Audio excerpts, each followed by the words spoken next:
नमस्कार दोस्तों, आपका अपने चैनल बुक ट्यूबर में हार्दिक स्वागत है। आज हम एक प्रसिद्ध किताब रिच डैड पुअर डैड के अध्याय दूसरे, जिसका नाम है वित्तीय साक्षरता क्यों सिखाएं, और अंग्रेजी में जिसे कहते हैं व्हाई टीच फाइनेंशियल लिटरेसी। आइए आज इस किताब के माध्यम से सीखा जाए कि वित्तीय साक्षरता हमारे जीवन में क्यों ज़रूरी है। इस अध्याय में रॉबर्ट कियोसाकी बताते हैं कि सिर्फ पैसे कमाना ही काफ़ी नहीं है, बल्कि पैसे को सही तरीके से मैनेज करना, उसे बढ़ाना ज़्यादा ज़रूरी है।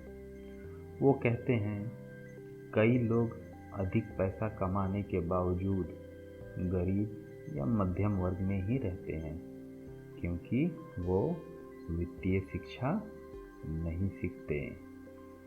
इंग्लिश में कहें तो फाइनेंशियल लिटरेसी सीखना बहुत ज़रूरी है आज के ज़माने में। चलिए जानते हैं कि इस अध्याय के मुख्य बिंदु क्या हैं।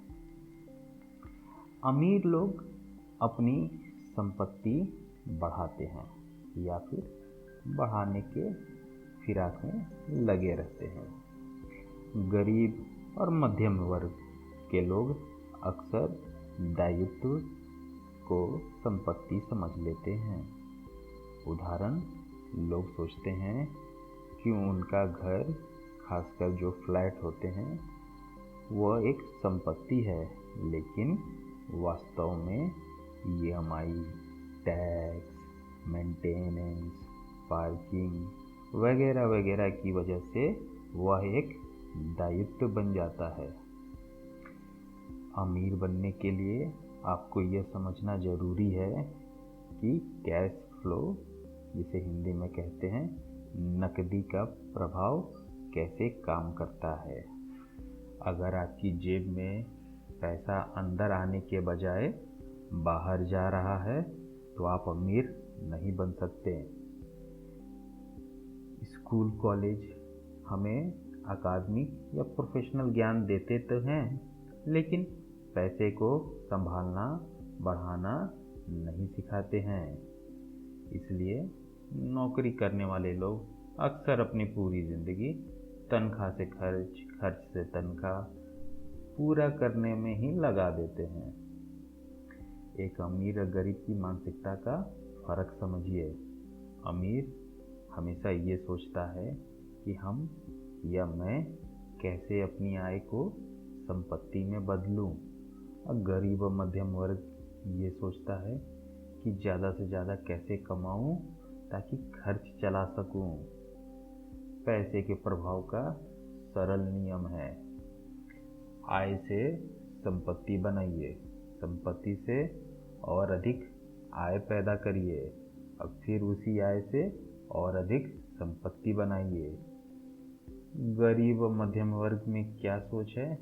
आय से दायित्व ले लेते हैं, कार ले लिया, महंगा आईफोन ले लिया, महंगी घड़ी ले ली, और भी वगैरह वगैरह चीज़ जो खर्च बढ़ाती है। पॉकेट में पैसा आना एक एसेट है, और पॉकेट से जो पैसा बाहर जाए जिस भी चीज़ में, वो एक लायबिलिटी है। तो इस अध्याय का क्या निष्कर्ष निकालें हम? इस अध्याय का मुख्य सबक ये है कि अगर आप आर्थिक रूप में स्वतंत्र बनना चाहते हैं तो केवल नौकरी या ज़्यादा कमाई पर निर्भर ना रहें, बल्कि संपत्ति और दायित्व में फ़र्क समझें। अपनी आय का एक हिस्सा संपत्तियों में लगाएं। संपत्तियां जैसे बिजनेस, शेयर, रियल इस्टेट, खासकर लैंड का प्लॉट हो गया, या फिर ऐसी जगह निवेश करें जिससे आपको आय आए, ताकि पैसा आपके लिए काम करे, ना कि आप सिर्फ पैसे के लिए। ठीक है दोस्तों, धन्यवाद। इस अध्याय में बस इतना ही था। फिर अगले वीडियो में अगले अध्याय के साथ मिलेंगे।